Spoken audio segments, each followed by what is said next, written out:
After 65, most people believe decline is inevitable, that if your energy fades, your memory slips, or your body weakens, that's just normal aging. But what if that belief itself is the danger? What if something quietly changes decades earlier, goes unnoticed for years, and only shows its true damage when it's almost too late? And what if the person who finally sees it isn't a doctor, a specialist, or even family, but someone everyone overlooked? This story starts with a mystery. A wealthy family in the United States did everything right. Private doctors, top hospitals, the best prescriptions money could buy. Yet the millionaire's mother grew worse every single day. Her mind dulled, her strength faded, her independence slipped away. The charts said one thing, reality showed another, and hidden in plain sight were clues no one wanted to see. To understand how this happens, we have to go back not to old age, but to early adulthood. Research from Harvard's study of adult development, one of the longest-running studies in American history, shows that patterns affecting health after 70 often begin before age 30. Sleep habits, stress responses, nutrient absorption, even how often someone moves during a normal day. These early life behaviors don't cause immediate harm. They plant seeds, quiet ones. In the 20s and 30s, the body compensates. Blood vessels adapt, muscles recover faster. The brain reroutes signals. According to CDC data, more than 85% of adults under 40 show no outward signs of metabolic or neurological decline, even when internal markers are already shifting. That's the first missing piece. Damage doesn't announce itself early, it waits. Then come the 40s. This is where the second shift begins quietly. The National Institute on Aging reports that after age 40, muscle mass declines by about 1% per year, and insulin sensitivity begins to drop even in non-diabetics. Inflammation markers rise. Mitochondria, the energy centers of cells, become less efficient. People don't feel sick.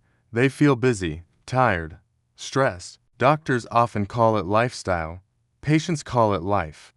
By the time someone reaches their late 60s or early 70s, the third shift hits, the one most people ignore. After 70, the body's margin for error collapses. A study published in JAMA found that recovery time from even minor stressors like a poor night's sleep or a skipped meal can double or triple compared to age 50. This is where small imbalances suddenly matter.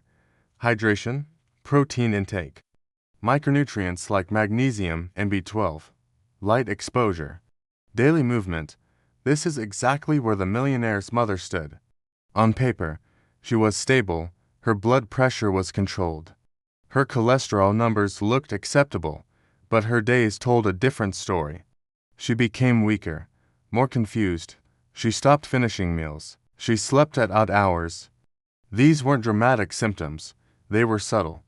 And that's why they were dismissed. Then came the breaking point. One morning, she couldn't stand without help. Not because of a stroke, not because of a fracture, because her system had crossed a threshold. According to data from the U.S. Health and Retirement Study, this is common. Nearly 1 in 3 Americans over 75 experience a sudden functional decline within a single year, often triggered by something small that stacks on years of quiet imbalance. The fallout was immediate: more medical visits, more medications, higher costs, loss of independence. The average American family spends over $7,000 per year out of pocket on elder care after functional decline begins. Emotionally, the toll is worse. Identity shrinks, confidence disappears, life becomes reactive. And this is where most seniors try the failed fixes: more pills, less movement to be safe, eating less because appetite fades, following advice that worked at 50 that backfires at 75. Research from Johns Hopkins shows that polypharmacy, taking 5 or more medications, affects over 40% of seniors and often worsens fatigue, balance, and cognition. Now comes the part no one expected. The cleaning lady noticed something others missed. Not lab results, patterns, the unfinished water glasses, the untouched protein on the plate, the long hours sitting without sunlight, the skipped breakfasts. She didn't have medical training. She had observation, cause and effect, lived daily. Small changes followed, regular hydration at specific times, simple protein earlier in the day, short walks near windows, consistent sleep cues. Within weeks, strength improved, confusion lessened, appetite returned. These weren't miracles, they were corrections addressing factors aging science has documented for years, but rarely emphasizes in daily care. Studies from the American Geriatric Society confirm this pattern across millions of seniors.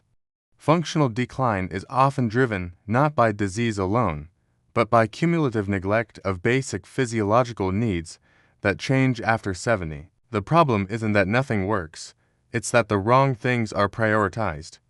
So, what can you do today if you're over 60? First, anchor protein earlier in the day. Research shows seniors who consume at least 25 to 30 grams of protein before noon maintain muscle and balance longer.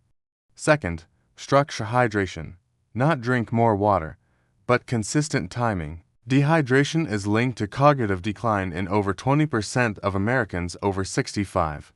Third, reclaim daily light and movement. Even 10 minutes of daylight exposure combined with gentle walking improves sleep and metabolic markers. Here's the warning, backed by evidence. Ignoring subtle decline because labs look normal is one of the fastest paths to sudden loss of independence after 70. And here's the open thought to sit with: how many solutions to aging are already around us, unnoticed, because we're trained to look only at charts instead of patterns. If this story made you think differently about aging, like and share it with someone over 60 who needs to hear it. And subscribe now, because in the next chapter, we lines uncover why many seniors follow advice that quietly works against them and what finally replaces it.